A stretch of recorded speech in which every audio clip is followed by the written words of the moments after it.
Só para lembrar vocês, na nossa última aula, por uma correção das atividades, nós falamos da célula, né, do DNA, da estrutura, da importância do corpo e suas funções, né? Hoje a gente vai falar um pouquinho dos hormônios. A ciência, né, na medicina que estuda o sistema hormonal, os hormônios, né, nós chamamos de endocrinologia, né? Esse ramo da medicina, chamado de endocrinologia, ele vai estudar todo e qualquer tipo de hormônio. O que é um hormônio, né? São substâncias que regulam as funções do nosso corpo. Por exemplo, se você deseja engravidar, tanto o homem quanto a mulher, ele precisa liberar hormônios, né, responsáveis pela ovulação e pela produção de espermatozoide em cada um. Então, os hormônios, eles regulam as funções do nosso corpo, regulam o sono, regulam o metabolismo, né, os alimentos. A falta ou o excesso pode causar ou emagrecimento ou a situação de engordar, né? Então, o hormônio, ele tem essa função de, principalmente, gente, regular as funções do nosso corpo. Então, como ele botou aqui, ó, você, como todos ao seu redor, consegue andar, correr, dançar. Isso tudo está em equilíbrio, como vimos na aula anterior. Quando você se alimenta, obtém os nutrientes necessários. Ainda assim, não é necessário e não garante que a glicose, que é o açúcar que nós retiramos do alimento, né, ele entre na célula. Já adiantando vocês, o hormônio que é responsável por fazer com que a glicose, o açúcar, entre na célula e gere energia para nossas atividades é a insulina. A insulina, gente, é um hormônio que ela é naturalmente produzida. Em algumas pessoas, ela pode começar a ter uma queda e pode levar a pessoa a ter uma diabetes, né? Existem vários tipos de diabetes. A diabetes que você já nasce com ela, né? Os tipos, tipo A, tipo B. E a diabetes que você pode se tornar diabético por uma falta de uma alimentação saudável, vamos dizer assim, né? Então, se ela não entrar para dentro da célula, a glicose, ela vai fazer com que os níveis de açúcar no seu sangue estejam muito altos, né? E se o seu nível de açúcar está alto, diabético. Então, são vários problemas que isso pode ocorrer na sua vida. Dentre eles, você pode ser levado até um coma, né? Pelo excesso de açúcar no vaso sanguíneo. Então, tá aqui. E se ela não entrar? Vai ficando muito complicado para suas células. A produção de energia. Então, eu preciso de açúcar dentro da célula para produzir energia. Se eu não tenho insulina suficiente, ela não entra e não tem energia. Por isso, o corpo, sendo muito sábio, buscando equilíbrio, permite que o seu pâncreas, de novo, o pâncreas é o órgão responsável pela produção de insulina, né? Uma vez que ele produz insulina em quantidades normais, ele vai estabilizar o processo. Agora, se ele para de produzir, grandes chances de você se tornar o quê? Diabético, né? E permite que o pâncreas produza uma substância que vai dar conta disso. O pâncreas é responsável pela produção de insulina, que ajuda na entrada da glicose na célula. A insulina é como se fosse um caminhãozinho que vai lá, pega a glicose e joga dentro da célula, tá? Então, o pâncreas precisa produzir insulina. Pâncreas, insulina. Insulina pega o açúcar que está em excesso no vaso sanguíneo e joga dentro da célula. Quando joga dentro da célula, eu vou ter energia suficiente para realizar as minhas atividades. Se não tem insulina, a glicose não entra dentro da célula, fica aqui no vaso sanguíneo acumulada, acumula, alta da glicose no sangue e vários problemas de saúde.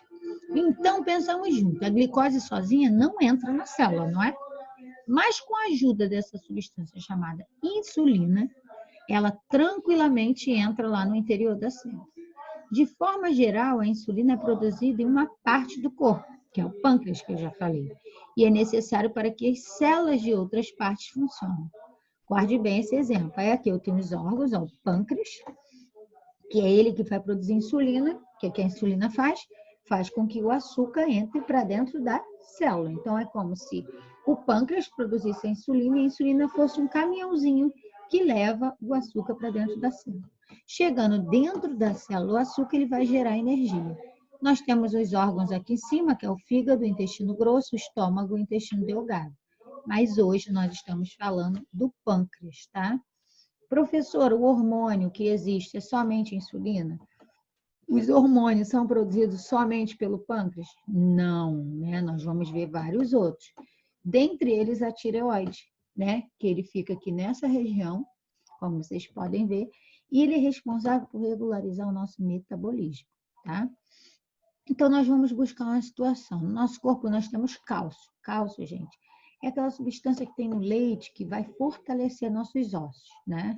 Que leite, ovos. Nas células no sangue, também nos nossos ossos, né?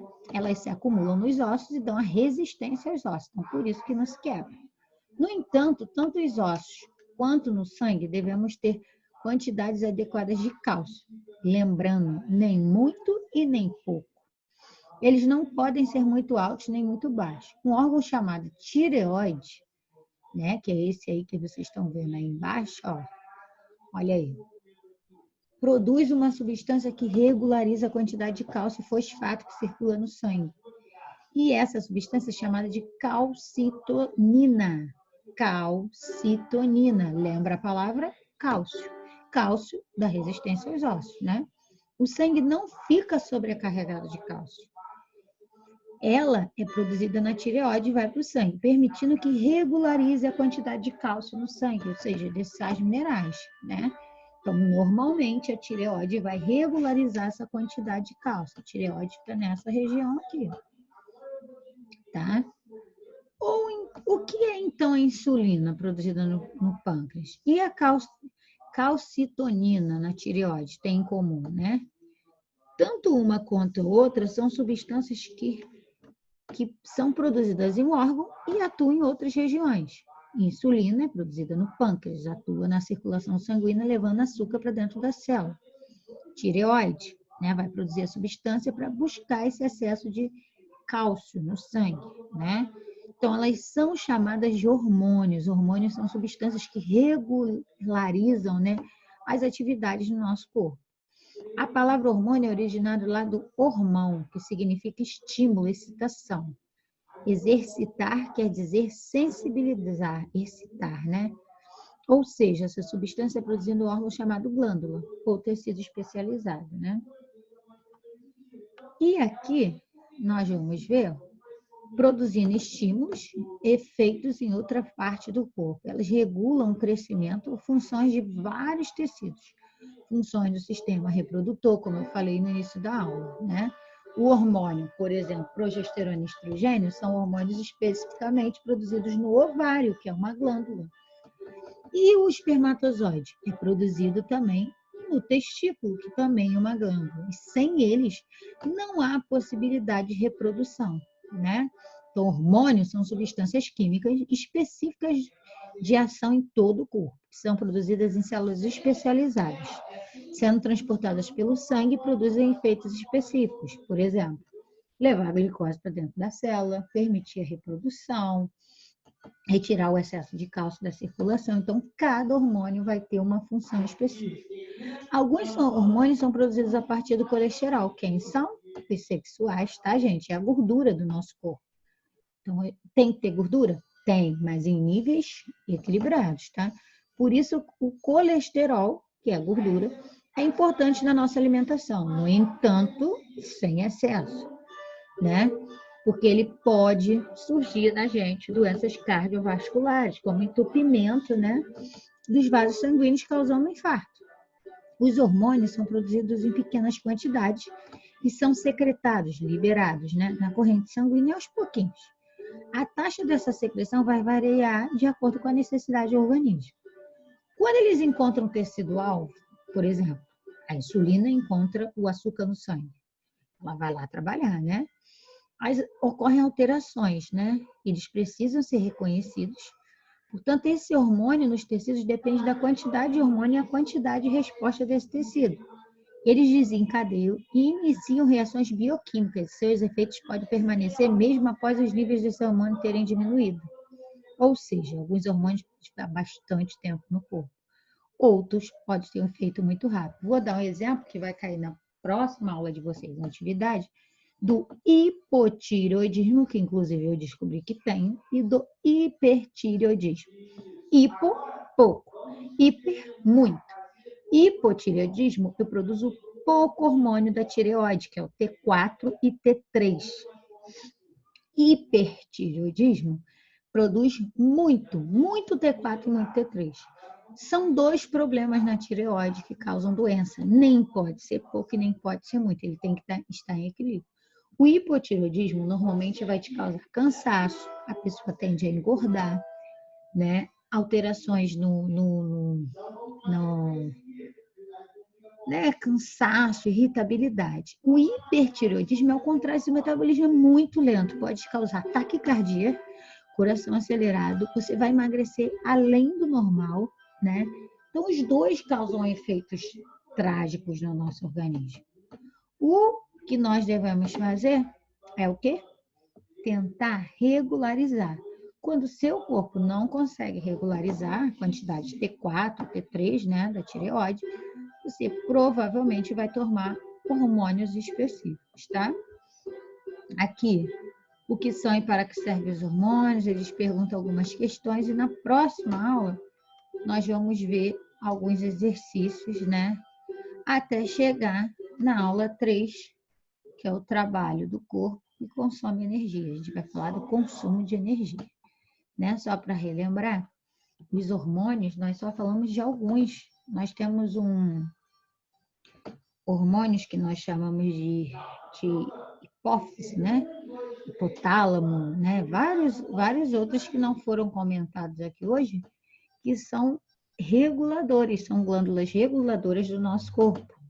Né? A hipófise, por exemplo, a gente chama de glândula mestre. É ela que comanda todas essas outras glândulas que liberam hormônio. Então, ela é essencial do nosso corpo. Então, numa próxima oportunidade, a gente fala um pouquinho mais sobre isso. Tá? Por hoje, é só. A gente já explicou um pouquinho para vocês sobre a importância dos hormônios no nosso corpo, né? A importância de regularizar nossas atividades e caso você tenha algum descontrole, como que eu vou descobrir? Através do exame de